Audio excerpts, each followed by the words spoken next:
Hey art friends, today we're going to work on one of my favorite projects of fall, my whimsical fall tree. I love that there's so many fun things to glue on. I love that there's drawing and painting to it, and there's just so many different ways you can go about completing this project. It's great for so many different age levels. So what we're going to do today in part one is we're going to learn how to draw a tree, a realistic tree, and then we're also going to be painting in the background. If for some reason you don't have the art supplies you need, that's okay. I'll show you some different ways that you can continue working on your project if you don't have exactly what I do. And then in part two, we'll be able to talk about adding all kinds of extra fun things to it with some different things that you might have at home. So the first thing you need is a pencil, an eraser, if you're concerned you'll make mistakes, which some people do, and a piece of paper. If at any time I'm going too fast for you, feel free to pause the video, rewind it, and make sure that if you are really excited about knowing what to happen, you can move ahead too so that you know all the different things you'll need. But we'll take it nice and slow, we'll go step by step, and you'll have an awesome fall tree. It'll be so nice. Family members will want to hang it up. So first we're going to start in the middle of our paper. I'm going to draw nice and light, a little bit darker so you can see it on the camera, but you don't want to push with all your muscles onto your paper and make it too dark. So we're going to start in the middle and pull our pencil down until it comes to the bottom of the paper like this. And we are working on making a letter Y, an uppercase Y today. So we're going to go back to the middle. We're going to stretch one of our arms of the Y up like this. I am not going to take it off the edge of the paper, but it's okay if yours does. That means your tree is so big it goes and grows off the edge. And I'm going to do the other side too. I'm kind of aiming up for the corner of my paper, but if it's not exactly at the corner, that is totally fine. So we have a little bit of a problem with our tree. It's not very strong looking. So we need to bulk it up a little bit. We need to make it look like it has a little bit more energy and growing happening to it and a little bit more sturdiness so people could even climb it if they wanted to. So we need to make this wider. So what we're gonna do is we're gonna go back to the middle where all of our lines meet, and we're going to start close together. And then as we go down towards the bottom of our paper, we're going to make this line wider. Not like crazy wide, but we're gonna make it just wide enough that it looks like our trunk is wider at the bottom and skinnier up towards the top. So now we have a wider trunk, but we have the same problem with these branches. It looks like as soon as a bird would land on it, it would break off and fall. So we want these to be wider also.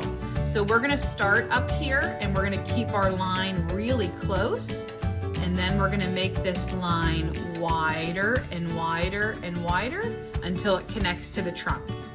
If you're a really good guesser, you might guess that we're gonna do the same thing on the other side, and you would be correct.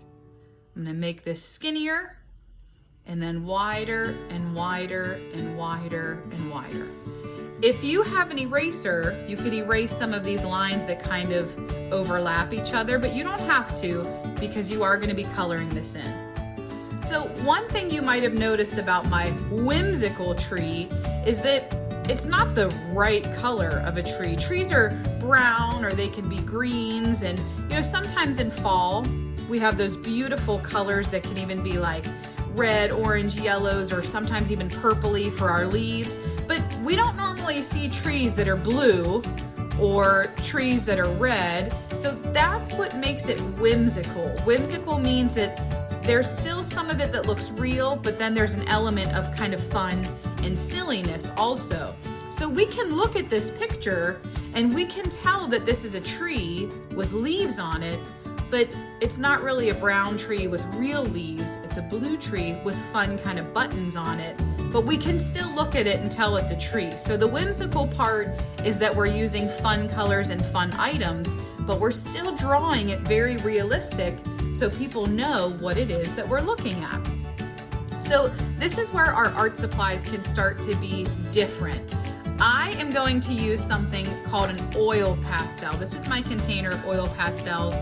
I like to use Crayola, and they have all different colors to it. They normally come in really nice rainbow colors. I am going to use purple. I really like how oil pastels are creamy and they're really nice for coloring. They cover a lot of space nicely. But you are more than welcome to use crayons if you want to. Any color is fine. And you could also, if you don't have any of those at home, you could use colored pencils too.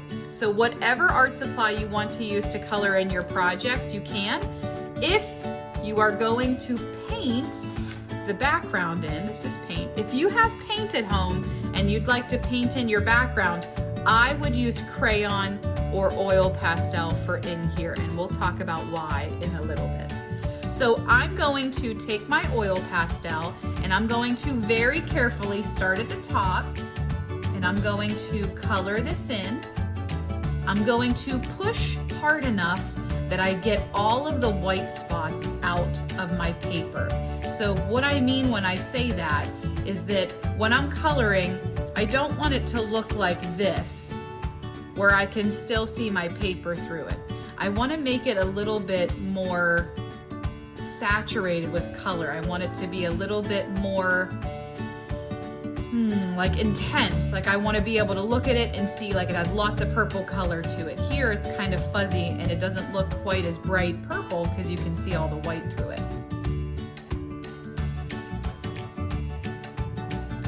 Oil pastels are awesome because they cover so nice and they're creamy. One thing that I don't like about oil pastels is that they smear. So if I'm coloring with my oil pastels and my hand wipes across it, or I'm coloring over here and my hand rubs, it's gonna get all over my hand and it's gonna smear my oil pastel. So when you're working with your oil pastel today, you have to be careful because you don't want to put your hand back over top of it. So you might want to turn your paper so that you're not coloring on top of it, and just be careful that you're not smearing your oil pastel because it'll kind of mess up your project a little bit. If you have some fingerprints or you smear it a little bit, that's fine. Accidents happen. So I'm really pushing hard to color this in really nice and dark, and I'm just using one color. I chose purple, even though my favorite color is blue. So we have a pretty realistic looking tree, but we're missing more branches. So the next thing we want to do is we want to add even more branches onto our project. I'm just going to smooth out my trunk right here. It was a little wobbly. I want to make sure it looks nice and strong and straight and tall there. Okay. So the shape that we're going to continue to use for our branches is, again, the letter Y. Our tree branches are going to grow up towards the sky. They're not going to be facing downward, and they're not going to be on the trunk. So this tree would be a little difficult to climb because all of our branches are high up in our two branches. So when you're making the letter Y, it's still going to be in uppercase, and you're going to make it growing up towards the sky, and then you can make kind of a little V shape on top of it so that it looks like a tree branch. Or you could make it growing up high towards the sky, and then you could come off the side and make it a letter Y like this. And all of our tree branches are growing up. So even though it's down here, we want to try to make sure it's growing up this way. And you can have tree branches off of tree branches. You can make those little V shapes on a lot of different parts. You could have many tree branches or just a few. I'm going to do a lot.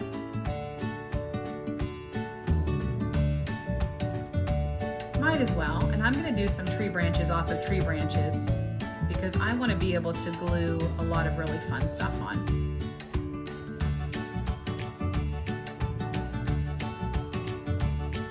So we're constantly making the letter Y, and it's okay if yours doesn't look exactly like mine. We're different people.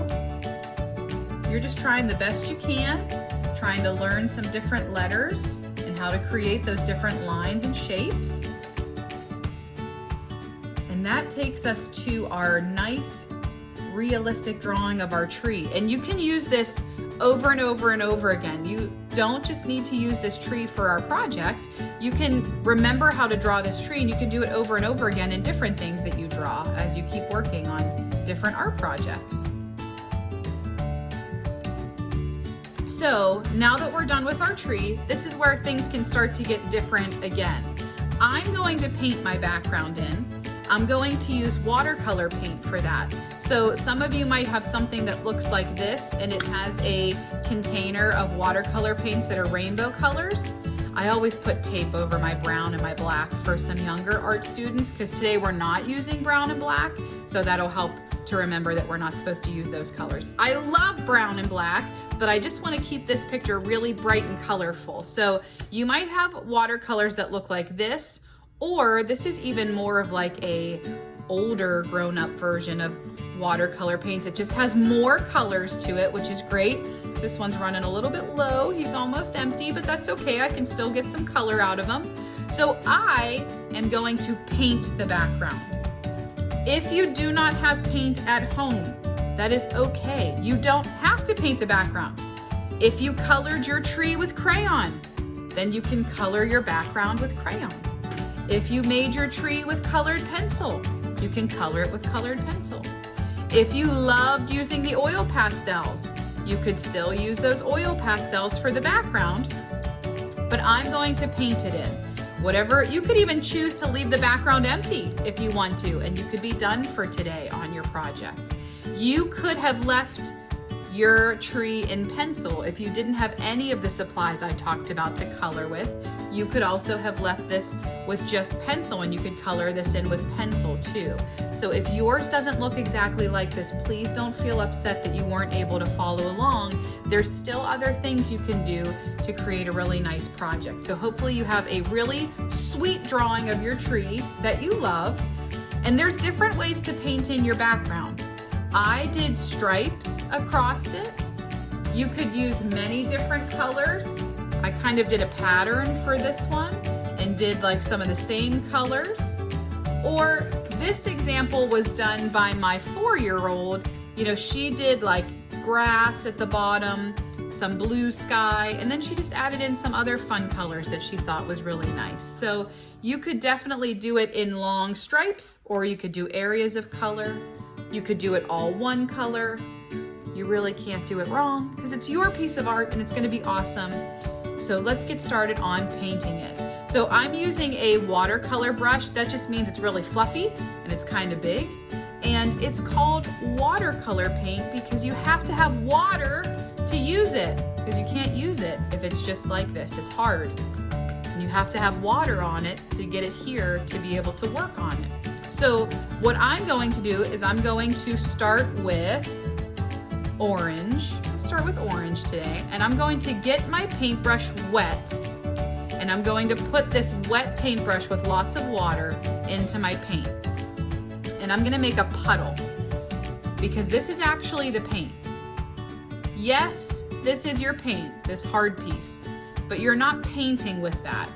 What you're doing is you're adding water to your paint so that it gets to be really fluid and liquidy, watery. That's why it's called watercolor paint. And that becomes your paint. So you're not jabbing it into the hard areas of your watercolor paint. You're using this puddle. And if this puddle goes away, then you need to put more water in it so that that puddle stays. That's important.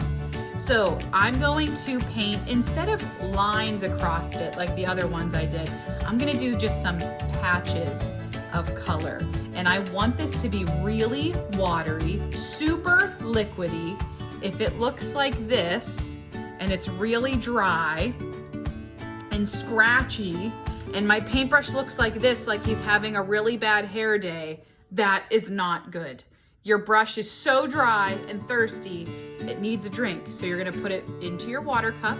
You always want your paintbrush to have this really nice kind of pointed tip to it. And then you're going to put it back into either the color you had, or you can start a new color. Get that really puddled. And the really cool thing about watercolor paints is that they blend together. So if I want to, I could use some colors that look nice together, and I can kind of blend my colors together a little bit. And I'm going to just do patches of color. So I did this reddish orange down here. I'm gonna do some over here. And here's the best part.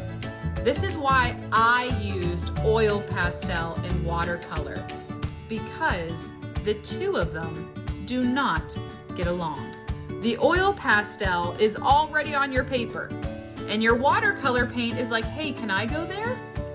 Your oil pastel's like, no, you can't go here, I'm here already. So your watercolor paint cannot cover your oil pastel. They resist each other, which is really cool. So when you're working today on painting in your project, you do not have to be worried about painting over top of your project, because you can't. The oil pastel will not let you cover over top of it because it has oil in it, and your watercolor paint doesn't like the oil, so they're not bleeding and blending together, which is really cool. So that's one of the things I really like about oil pastels. And the same thing with crayon. If you colored really nice and dark with crayon, then your crayon will resist the oil pastel too. It will not let you cover that in, which is neat. And you can even do, like I could even put purple in here, and my purple would not cover the purple that I already have, which is pretty neat. I am going to, this yellow's running out, so I'm going to use some yellow from this one. Make sure you're getting it really wet and watery if you're following along with me with watercolor paint.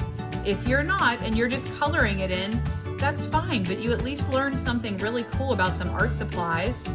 And maybe in the future, it's something that you can try out and get some watercolor paints and some oil pastels, because it is super cool and you can use it for a lot of different projects. So now I'm going to fill the rest in with some yellow. Like I said, you could do your colors totally different than mine. My puddle ran out, so I'm going to dip my paintbrush in water and put more puddly water in. And watercolor paint bleeds together, so if you want your colors to bleed together, that's great. Paint it all while they're all wet together. If you don't want your colors to bleed together, then you might want to give them a minute to dry in between so that you don't have the bleeding colors. But I mean, something like this where it's whimsical and it doesn't have to be realistic, you can do so many fun things. It does not have to be perfect. There's no such thing as perfect artwork. This is going to lead us to time where we need to let this dry. So this is going to be the end of our part 1, and then we will finish with part 2, where we talk about adding all of these extra things. So one thing you might want to do is you might want to take a look around your house to see if you have things like buttons, pom-poms, anything that might be like glittery, any kinds of beads, anything that you could possibly stick onto here. We could do stickers, we could do little pieces of paper. So maybe with an adult, you can walk around and take a look and see if there's anything you can find that you could add to your tree whenever we finish it up to make it look really fun and whimsical. And I'm really excited to see what you come up with. So we will stay tuned for part 2 where we finish it off.